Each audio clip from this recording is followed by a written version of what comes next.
Welcome to Black Witch Chronicles. You got Zoe Flowers, Patricia Harris, and Dr. G Love in the house. Welcome to the Black Witch Chronicles. And I just pulled. I'm pulling the tarot cards.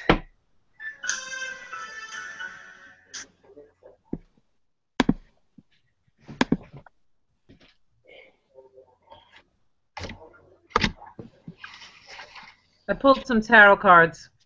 Okay. Very interesting. The first card that I pulled for this evening, and this is from the African American tarot deck. It's a new deck to me. It's pretty remarkable. It's teaching me a lot about history. Is the Devil. So we are talking about the civil rights movement, and you know, the devil is who came up first. Now, the devil in tarot, of course, can be interpreted in a number of ways, but one way that I most commonly see the devil when it's the first card that's pulled, it tells me that the topic is bondage. So there you have it, folks. The next card is work. We have this wonderful 8 of discs. You know, I love that card. That's the apprentice, the worker. That's us. We work. You know, the civil rights workers. It's a multi-generational, global maneuver. It's been going on for a few hundred years, or maybe a few thousand years, we should say. This recent one we think of as a few hundred years in our young country, but of course we, as a globe, are dealing with it for thousands of years. You know, here we are. What's our generation's contribution to the project? You know, like Witch Chronicles, we're raising the vibration of the Mother Earth. So, what are we doing? That's the workers. So far we have the devil and the workers. The apprentice. So this is Zoe. Hey everybody, happy Monday. Black Witch Chronicles in effect. And the card that I pulled is from the Goddess deck, and it is the Erinyes. The Erinyes. And this card is actually about crisis.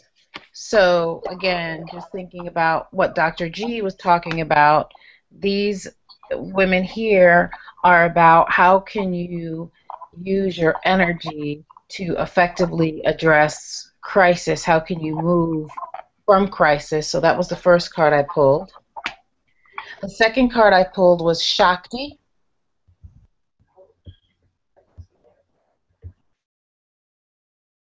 And this card is all about energy. And so what Shakti is asking us is, again, how are we using our energy? How are we expending our efforts? Are we expending our efforts on things that are not benefiting us and helping us to be happy, whole, creative, and actually useful is the word that came to mind, beings. So with this, wholeness comes from using your energy effectively. I'm also getting coming out of individuality and actually becoming part with the one. And then the last card I pulled is actually from the Doreen Virtue Angel deck, and it is 8 of Water. And in this deck, 8 of Water translates to cups, which has to do with emotions. And so the 8 of Water represents a desire to move on, a search for something more meaningful, spiritual, and emotional growth. So again, this is, you know, thinking about the civil rights movement. Where are we today? You know, clearly we are in a crisis situation at this point, and the question is, how are we going to use our energy so that we can move on to where we should be, where we want to be? Yes, ma'am. What is that? 6 of Pentacles? 6 of Pentacles, work.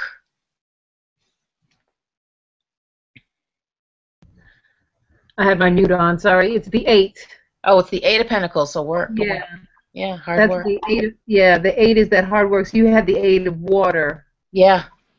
and this is the eight of earth. Mhm. And things are muddy. We can't tell a lie. And our generation has this whole next wave, looking at this worker here. This is really is a beautiful, I love every time I pull this card, and I do get it a lot, it's the work aspect, and that's what we were talking about earlier, Zoe, with what we were saying, the revolution isn't being televised or Right. even that well tweeted or put out here. We can put together a Black Witch Chronicles here and there, but we are working. Yes. The revolutionaries are working. That's what Yeah. a brother means by it's not going to be on TV. It means folks busy. We are in homes. We are doing stuff, and that's why I like this card. But our generation has tools, the internet.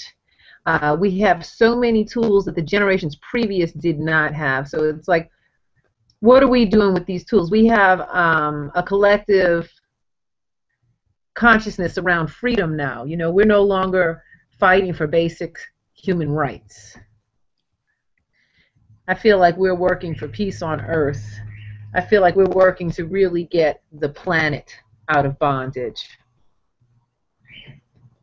Mhm.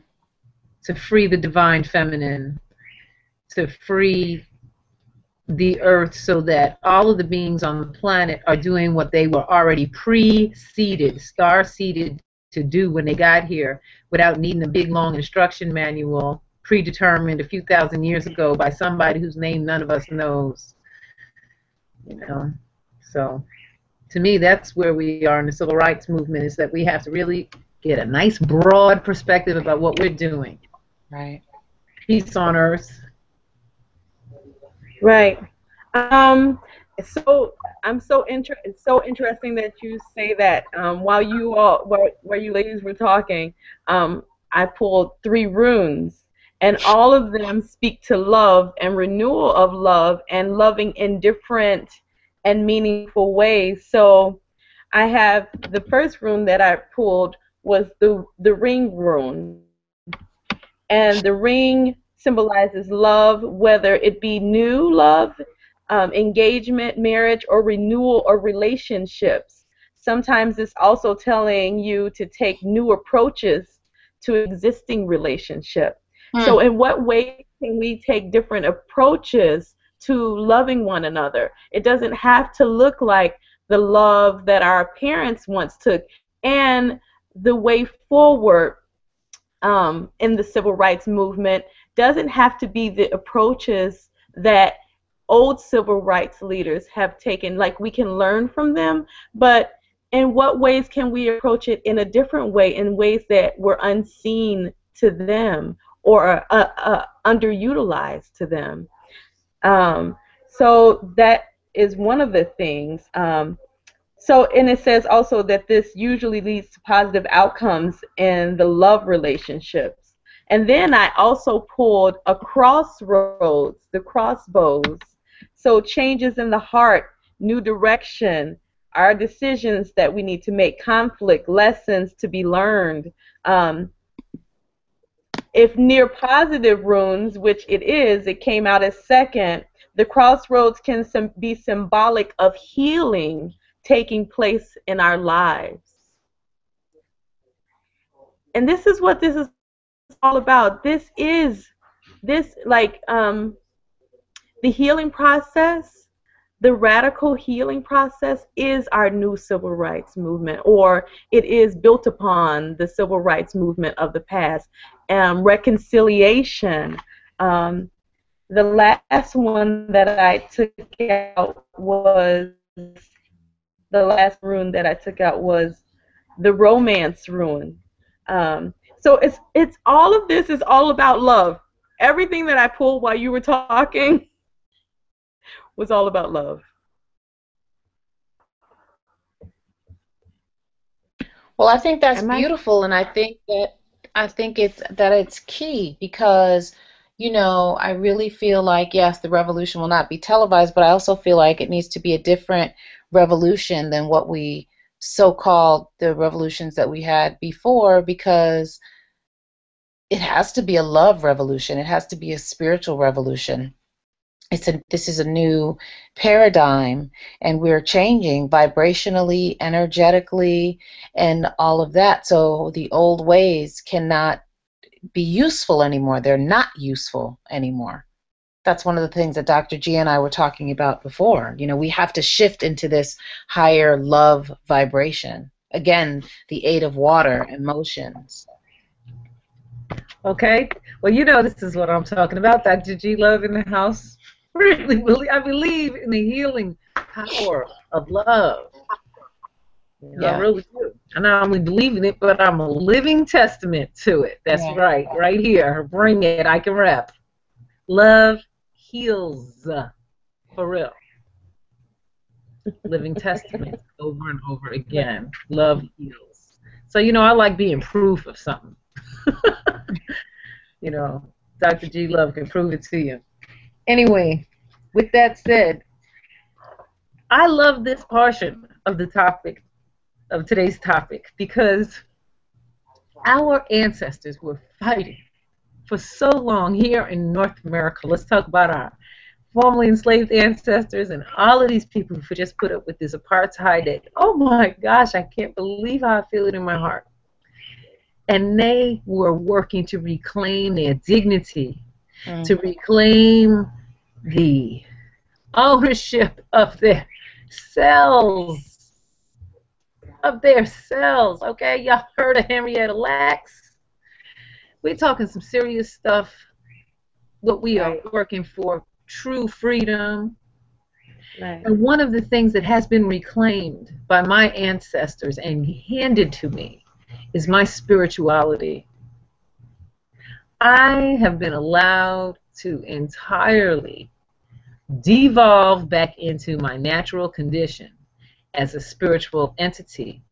I was born into a colonial Judeo-Christian environment, and you know, I took what I took from it, but my spirit was always broad, and so there was a lot to take from it, especially from Catholicism. There's so much to take from the saints, and I just naturally moved into my shamanic, spiritual, elemental nature, and that is something I thank my ancestors for.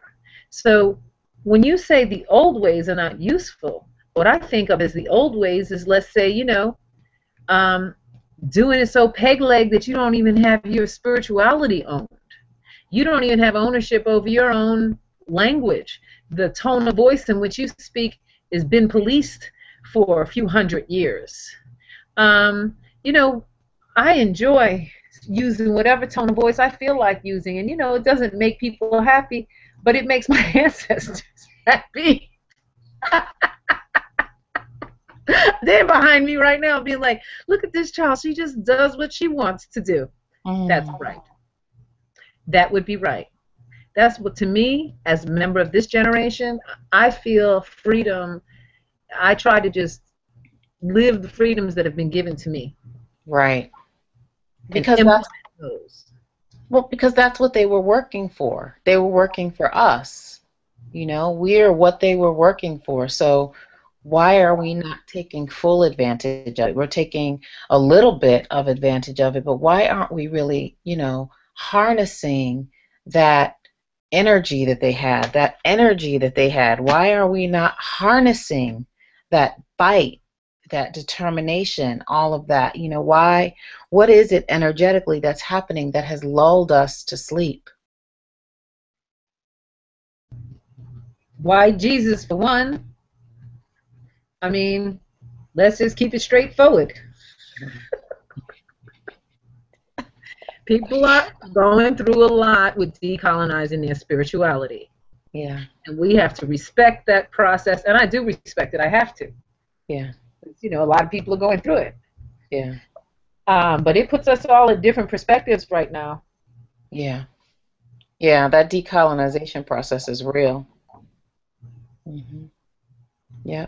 What about you, Miss Lakeisha? What are your thoughts on that?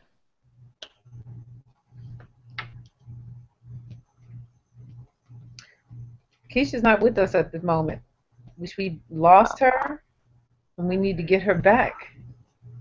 Is she lost from us, Keisha? I don't see her little picture on the bottom. Hey, you out there in the world? Yeah, I don't see her picture either. She must be having some technical difficulties. Well, So she'll rejoin us. I I really think, hope so. yeah, she can definitely I rejoin hope us. she has the skill to do so. I don't even have that kind of technical skill. If I get dropped, I don't even know how to get back in here. So we can carry on. Yeah, she probably just has to call back in. So, I was thinking about the conversation we were having earlier about the man who, was saying, "Well, are we really free? Are we really free?" Borderline saying he was a slave. And I was saying to everybody out there the same way I said to you, I think we really need to rethink these labels that we put on ourselves, especially when we call ourselves slaves in, this era where we certainly are not going through what our ancestors went through. Things may be rough, but nobody is really owning us. And, like I feel, and like I said to him, I feel like if we're slaves to anything, we're slaves to our habits, we're slaves to our lifestyles, we're slaves to, big screen TVs and stuff like that. Those are the things, and our mindsets. Those are the things that are really, keeping us enslaved. I think we say so many things that just are so easy to say that people don't even think about what's really coming out of their mouths and how disrespectful, that is. When you have freedom of movement, you can get up and go anywhere you want for the most part. So that's really disrespectful to our ancestors to say, you're a slave in 2014. I hear you.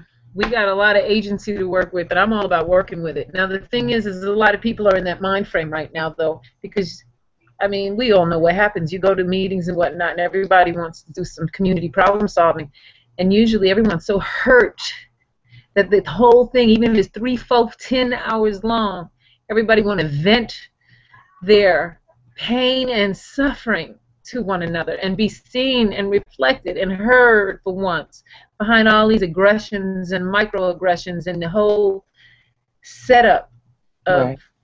misery that people are putting up with in our messed up circumstance we're trying to decolonize. But I know where they're coming from because they're feeling that pain. But you're right, at the end of the day, everybody got to get on point, see what's been done, get some old-fashioned language in you. Whose shoulders are your feet standing on? Name some names. Harriet Tubman. I'll tell you who I know. Her shoulders are under my feet, which is why I'm careful. I have to listen and pay attention to what she's doing and how she's talking and moving. I make sure that I'm in attunement with that energy because she worked in the spiritual realm and she worked in the political realm in freedom.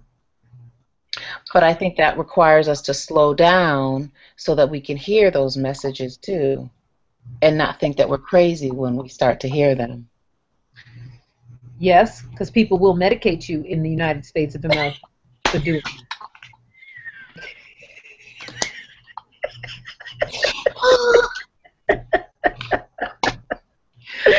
it's true. They will.